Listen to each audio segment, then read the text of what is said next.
राजधानी में अपराधों पर लगाम लगाने के लिए जयपुर पुलिस ने बदमाशों की धरपकड़ का विशेष अभियान शुरू कर दिया है। स्पेशल कमिश्नर ओम प्रकाश के निर्देश में चल रहे इस अभियान में पहले दिन 313 और दूसरे दिन 100 से अधिक बदमाशों को गिरफ्तार किया।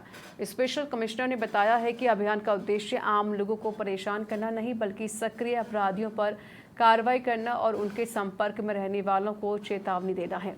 उन्होंने कहा कि पुलिस अपराध नियंत्रण के लिए लगातार निगरानी रख रही है। 3 दिन तक चलने वाले इस अभियान में आगे भी इस तरीके से कार्रवाई की जाएगी।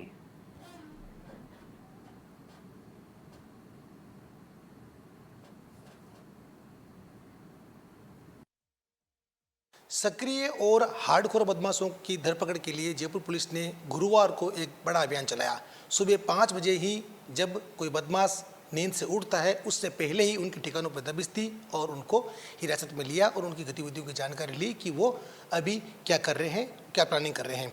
इस पूरे ऑपरेशन की मॉनिटरिंग करने वाले special police commissioner Om Prakash ji हमारे साथ हैं। ओम प्रकाश जी, किस तरह का अभियान चलाया पूरे कमिश्नरेट में? जैसा कि आपको ज्ञात है कि सरकार का जीरो टॉलरेंस है संगठित अपराधियों के प्रति, और उसी को इन्फोर्स करने के लिए एजीटीएफ पहली बार आयुक्तालय की पुलिस के साथ मिलकर के सीएसटी और डीएसटी सारी टीम मिलकर के और हमने कार्य योजना बनाई और तड़के सुबह 9 तारीख की सुबह जितने भी जो संगठित अपराधी हैं या उनको संरक्षण देने वाले हैं, जो संदिग्ध स्थान हैं, उन सभी जगहों पर रेड मारा गया और वहाँ पे 313 लोग लगभग गिरफ्तार हुए और इसमें 14 प्रकरण दर्ज किए गए हैं, 10 आबकारी के प्रकरण दर्ज किए गए हैं, आर्म्स एक्ट के प्रकरण दर्ज किए गए हैं और आरएनसी में भी प्रकरण दर्ज किए गए हैं। इसके अलावा जितने भी जो हार्डकोर अपराधी हैं उनको थाने पर ला करके उनसे पूछताछ की गई। उनका जहाँ पे वेयर अबाउट है, जो संदिग्ध स्थान पर वहाँ पे रहते हैं, वहाँ भी पता किया गया कि वहाँ पे कोई संदिग्ध गतिविधि तो नहीं चला रहे हैं, जिससे कि आने वाले समय में कोई भी हीनस ऑफेंस होने से रोका जाए जयपुर में। सर, जो गिरफ्तारियां आपने की है वो तो हम देख रहे हैं कि चलो सामान्य रूप में अलग अलग समय होती रहती है, लेकिन ऐसे कितने एक बदमाश पूछताछ के लिए लाए गए जो हार्डकोर हो या फिर किसी न किसी गैंग से अनऑफिशियल रूप से जुड़े हुए हों? ऐसे 7 लोगों को हम पिन डाउन कर पाए जो कि किसी न किसी ढंग से संगठित अपराधियों के साथ मिलजुल करके वारदात करते हैं और इनकी पुख्ता पूछताछ नोट बनाई गई, इनके खिलाफ कार्रवाई भी की गई। और आने वाले समय में भी जो ऐसे लोग हैं जो कि किसी को प्रश्रय देते हैं, इंफ्रास्ट्रक्चर अवेलेबल कराते हैं, व्हीकल अवेलेबल कराते हैं, पैसे अवेलेबल कराते हैं, इन सब पे पुलिस की कड़ी नज़र है। और यही कारण था कि एजीटीएफ के साथ मिलकर के उनकी जो इनपुट्स थी उनको भी साथ में सम्मिलित करके और ये ऑपरेशन किया गया। ये ऑपरेशन आज भी चलेगा और कल भी चलेगा। तो जो लोग सोशल मीडिया पर बड़े बड़े गैंगस्टर को फॉलो करते हैं, क्या उनको भी उस रडार पे लिया है कि उनसे पूछताछ की जाए? डेफिनेटली ये हमारे प्रमुखता से इस पे हमारा सोशल मीडिया सेल है, उस पर नज़र रखता है और ऐसे सभी लोगों पे हमारी नज़र है जो भी इस तरह के लोगों को फॉलो करते हैं या इनके प्रभाव में है, उस पर हमारी नज़र रहती है। और जब हम एरिया डोमिनेशन करते हैं तो मुख्यतः इन लोगों को उठा करके लाते हैं।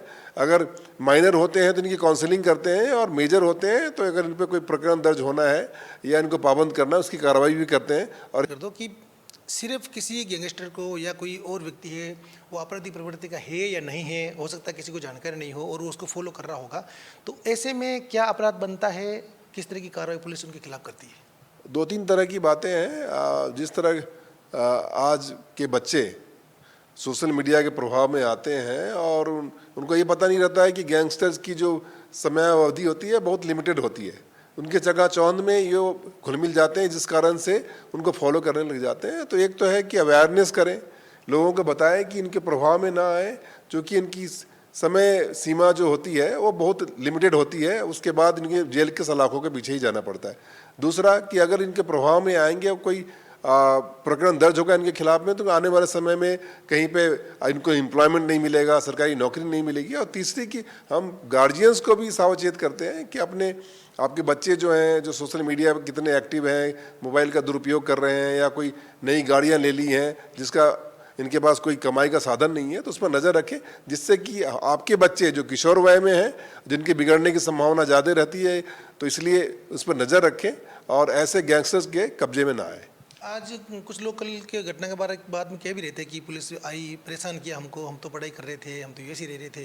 हालांकि उनके पास क्या कोई किराना नहीं होना या पुलिस का वेरिफिकेशन नहीं होना, इस तरह की बातें आई सामने।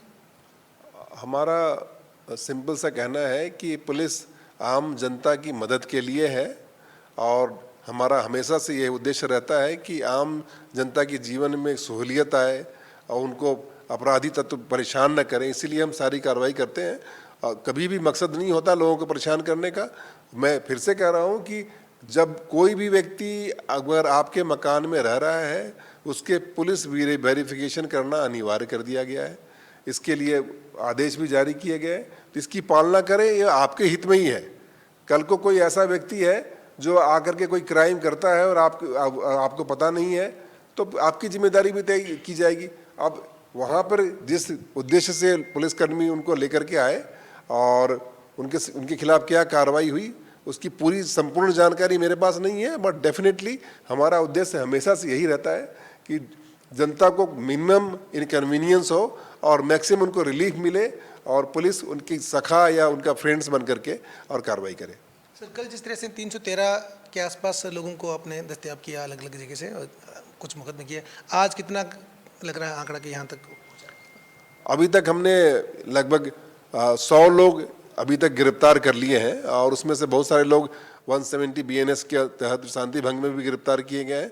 बाकी जो हार्डकोर अपराधी हैं, HS हैं, जिनकी आम दर ठीक नहीं है, जो प्रकरण में वांछित ऐसे लोग भी हैं, उनके संबंध में भी जब ये ऑपरेशंस खत्म हो जाएगा तो हम आपको आंकड़े उपलब्ध करा देंगे। कल जब पूरा ऑपरेशन चला तो आज तो अधिकतर जो बदमाश है वो तो इधर उधर हो गए होंगे।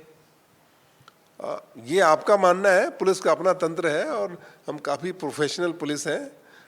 हमारे पास टेक्नोलॉजी है और आज की पुलिस सारे जो टेक्नोलॉजी और सारे चीज़ों से लैस है, तो हमारे पास सारी सूचनाओं का तंत्र रहता है।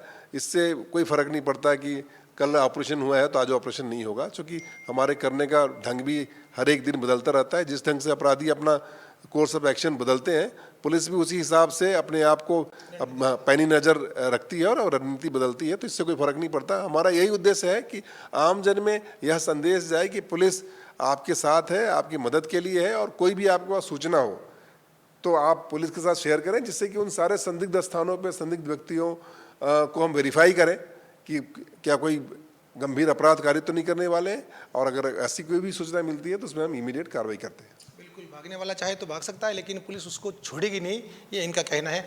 और दूसरी तौर पे हम साफ तौर पे कह सकते हैं कि जिस तरह से अभियान चल रहा है, तो बाकी कुछ लोगों को ऐसा लगता है कि पुलिस हमें परेशान कर रही है। इसका मतलब परेशान करना इसलिए नहीं है कि कल को अगर कोई दूसरी घटना हो जाती है, कोई अनहोनी घटना हो जाती है या बड़ी वारदात हो जाती है, तो उसके बाद में आपके भी बुरे दिन आ सकते हैं। इसलिए अगर आप कहीं भी रहते हैं तो आपका पुलिस का सत्यापन कराना ज़रूरी है, किराना में होना ज़रूरी है। जो नियमों में प्रावधान तय किए गए हैं या जो नियम बने हुए हैं उनको फॉलो करना बहुत ज़रूरी है।